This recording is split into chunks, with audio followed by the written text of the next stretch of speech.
Hello everyone, I'm Elvie from Meadowlark Log Homes, and today we're going to do a tour. There's a bunch of things happening at the Meadowlark Log Homes facility today. So here the guys are building a Meadowlark rancher, 28 by 42. We'll do a quick walkthrough. Here they finished the main floor, it's a single level, but they are assembling the top portion, the two gable ends, and this was a gable end also that will go up following this string line. So a gable wall that goes all the way down, and this will be a nice truss, a sunburst truss here. And this is the completed bottom floor, or the single level main floor. So it's a nice big open room, kitchen, and this will be an arch opening for a great room extension over into here, and then the entry bathroom, everything back here, like a normal Meadowlark rancher, but reconfigured for coming in here. And then this room will be part of the open archway into that great room. So it's a little different that way. It's a good idea, have this expanded great room. So basically one bedroom is all on this one. So they will be taking this apart in a day or two and putting it on a truck to ship to the customer. And then the Meadowlark crew will go out and put that house together. Now these guys here look like some professionals. So what are you doing? We're cutting a rafter. I don't know if you can hear it, my nephew, but they're cutting a rafter. I just got to do this. This is unbelievable. Now later, we're going to do a review on that saw. We got a hold of this saw. Our local steel dealer gave it to us a couple of days ago. This is the world's first fuel-injected chainsaw. It's just unbelievable. Now, some of you people may not be interested in chainsaws, but this is something we've been waiting for 20 years. As a boy, we'd talk about, when are they going to make a fuel-injected chainsaw? There is no carburetor on this saw. Later, I'll have to give you a review. I've ran it one time, and it just came out. It's brand new technology. It takes third less fuel. The power is off the charts, like 50% more power. Anyhow, you're building a rafter. We'll have to do a thorough review on that saw. Here we have a Montana cabin, 18 by 24, being shipped to Helena, Montana. You can see it fills about half of a semi-truck. And back here are the railings packaged, and the rest are the logs. So let's walk around and get an idea of the size and detail. Now this has been sitting for a few months because the customer was not ready for us on site yet. So it's not too bad. Some of the log ends discolor slightly, but they'll wash out with a pressure washer. And the reason we don't bring the plastic, this is specifically a designed to cover lumber and logs, this wrap. We don't cover the ends of the logs because we want them to be able to breathe. You'll notice they're kind of open on the ends so airflow can continue through the logs so nothing sweats or gets wet. But that means the logs are going to discolor slightly, but it's no problem.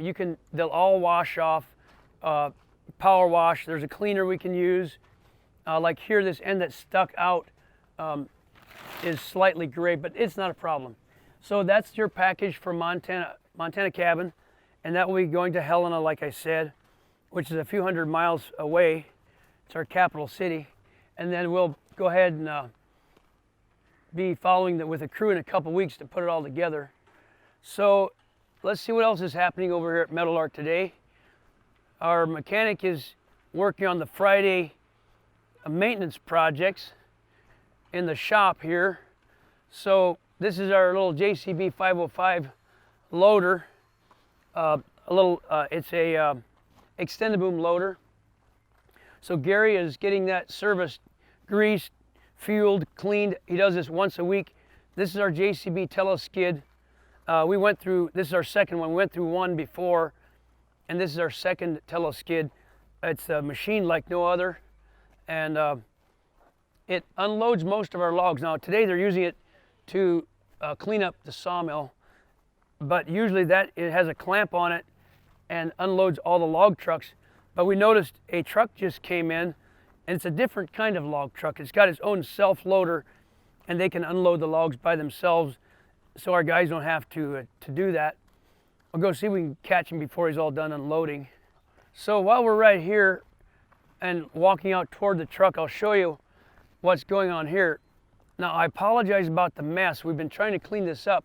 We're looking for a big wood chipper or a grinder, so we have probably 50 to 80, maybe close to 100 truckloads of waste in this yard.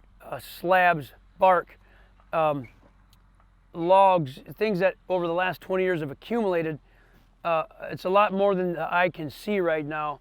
We want to grind those up for compost, and basically this whole area we would like to clean up and turn into an oat field or potato field. It's very rich soil. It's too wet for our log yard. In the springtime, this floods and is almost a lake. It's a low-lying swamp almost.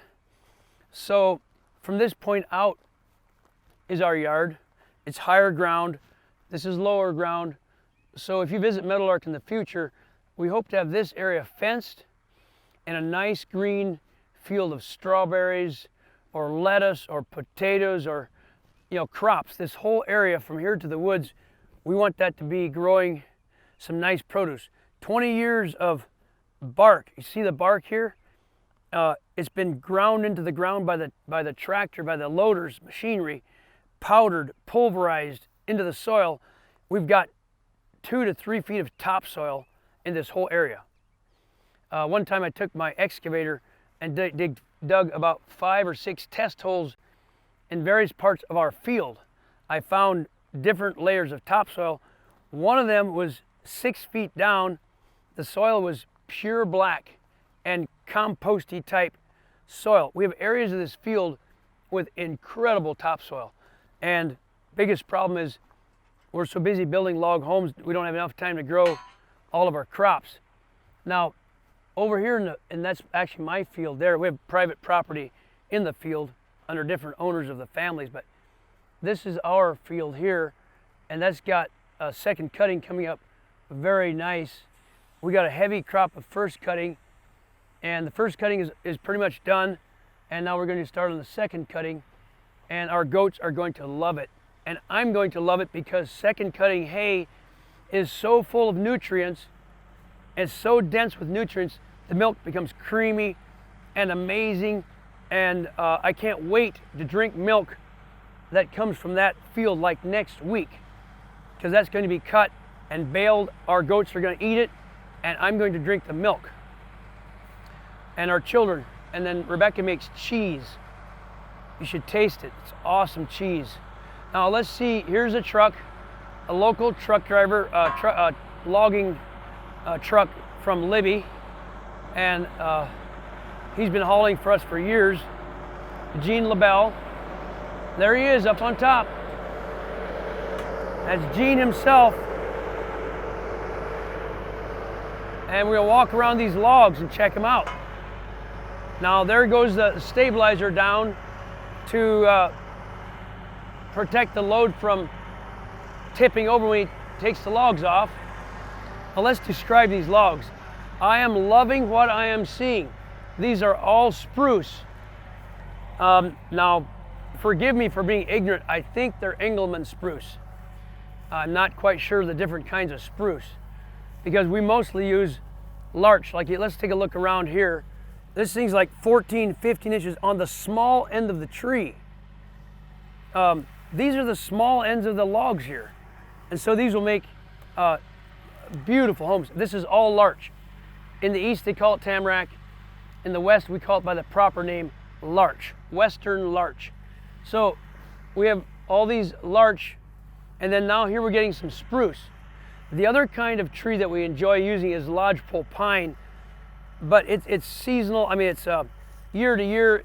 The species change what's available, but we use the 3: lodgepole, spruce, and larch, spruce, and lodgepole pine, and all 3 have their benefits or their pros and cons. Spruce is extremely straight and taper free. Larch is a little heavier and very very dense, so it costs a little bit more to truck it.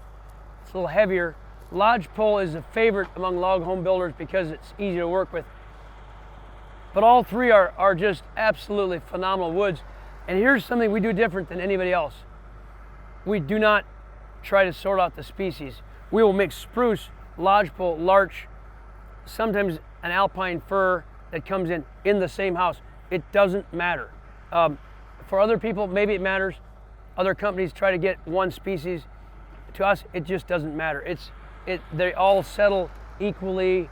They're all good wood, and we don't mind mixing them together. A couple benefits of us being able to mix species is we are still in business. Back in the day, 25 years ago, we lost over half of the log home companies in Montana. One big reason, they insisted on using one species only, and it's cost prohibitive. It's not possible for us to do that. It's too expensive to try and sort out the kinds of wood for one house. We won't do it. We mix it. And plus, in the finished home, you've got maybe a bluish looking lodgepole, you got a reddish looking larch, and kind of a tan, yellowish looking spruce all mixed in. It's beautiful. So you get the variety, and just don't worry. We've built hundreds of homes mixing the species in whatever is available. You get them. Your house is going to be built with, as the logs come through, that's your house. We don't sort out. The only thing we can tell you on specific logs is if you're getting a very small cabin, like a 12 by 16, it will be small logs for the small cabins. The 18 by 24 Montana cabin, getting into that 400 or 500 square foot range, a little bit bigger, like a medium-sized log. But then anything above about 1,000 square feet, you're going to get the standard log size. And for the bigger lodges, we can go ahead with a large log, and that's more expensive. But so we kind of have our sizes that we like for the size log for different size homes. They lay the logs all in the one long row, and then they pressure wash them. These are all pressure washed. The bark has all been blown off these logs. So there's no bark on the logs, and that's how we do it. We lay it a layer high, take all the bark off. From here all the way out there, about 100 yards out there, solid, a row here and a row here have all been pressure washed. They trim the ends off like this, nice and straight, and then they'll do the same with the new logs. I forgot to mention, those logs that are being unloaded are brand new green logs. And you might ask, what's the deal? What's the difference? Most of what we got in here was off of a fire where the logs got killed. These trees are selected out of the forest. It needed to be harvested, kind of like weeding your garden. The trees are too tight. You've got to, they select cut. Today, we don't clear cut a forest anymore. That almost doesn't happen anywhere. It is a selective cut. There are trees too close together. They'll take one tree out. They space the forest, thin them out. That's what's happening here, and they're all green. You might ask, what can you do with green logs? Well, first of all, the bark is blown off. The trees are above the ground they're above off the ground, and in our hot Montana climate, they will dry in a few months, but we have about a year's supply of wood ahead of us, so a year from now we might be using those logs and they'll be bone dry. Okay, here is an update on the tiny home on wheels. Now this has been done on a previous video. It's 8'6" wide, outside to outside, and the cabin is 16 feet long from this point to the front, and it is a 4-foot porch. This step can be taken off for travel. So this one we built as a prototype, the first one we built. It's for sale. You can buy one like this, order one like this. And we got busy this summer, very, very busy with our other business, with the main business of building full-size log homes. And we haven't promoted this one very much, but it's available. We can order it for you, build it for you. You can order, have us build a different size. The previous video shows you everything. It's a very heavy duty trailer. The overhangs here, in order to transport it, you take these braces off, and it takes a machine or a handful of guys to lay this roof on top, and it can be transported down the road, and then 4 or 5 men to fold it back again, put it back together. So it can be transported anywhere in the country without a CDL license because it's underweight. It's about 12,000 pounds, and it's within the 8'6" width, so it's not over width. So in the front, we can offer it with or without a generator to power it all up. You can even plug this into a power source, and everything's powered up on the inside. So you can watch the tiny home log video on the Amish Meadows channel for more details. I just kind of want to bring you up to speed and just let you know that it's available. Let's go over here and check out the guys peeling logs today. So here, Foster is hard at it with his draw knife, and every log in every house that we build is hand peeled. Now, as you know, the bark is taken off out in the yard with pressure water, so there's no bark off when it hits the sawmill. The sawmills cut the flat surfaces. This is our main sawmill over here, and that sawmill over there is a very long sawmill for beams up to almost 60 feet. I think 56 feet long over on that mill, like purlins and beams.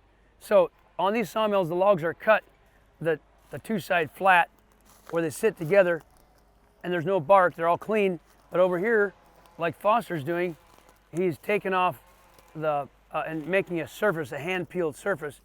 He first takes the little chainsaw and cuts the knots off. They trim all these knots. They'll cut the knots off, and then they'll peel. And you watch how he's doing it. Doing an awesome job on it. And there's our surface. Check it out. See, this is what people love. Now you could argue, why do you make these marks on it if they're already don't have any bark? And that is a good question, but people want this hand-hewn look of the draw knife in the finished product. It's absolutely beautiful. It does make it whiter because, as you see, the logs have been turning gray as they're drying, and you want to bring that color back to it. So it makes a beautiful surface. Then at the finished product, when the house is erected and the roof is on and you're ready to go into the next step of putting the finish on the logs, the inside, you do a combination of a couple things. You take a sander, sand off some of the rough spots. It's a big orbital sander or a disc sander. Kind of touch up some of those. Then wherever needed, you pretty much all the logs, you buff it with a bristle brush, a power bristle brush. Just kind of go over it like this speed, and it makes it smooth. Then it's ready for varnish. And up until recently, we did 3 coats of varnish, and we are now starting to go and recommend 4 coats of varnish on the inside. We found that 4th coat of our plant-based crystal urethane makes it much smoother.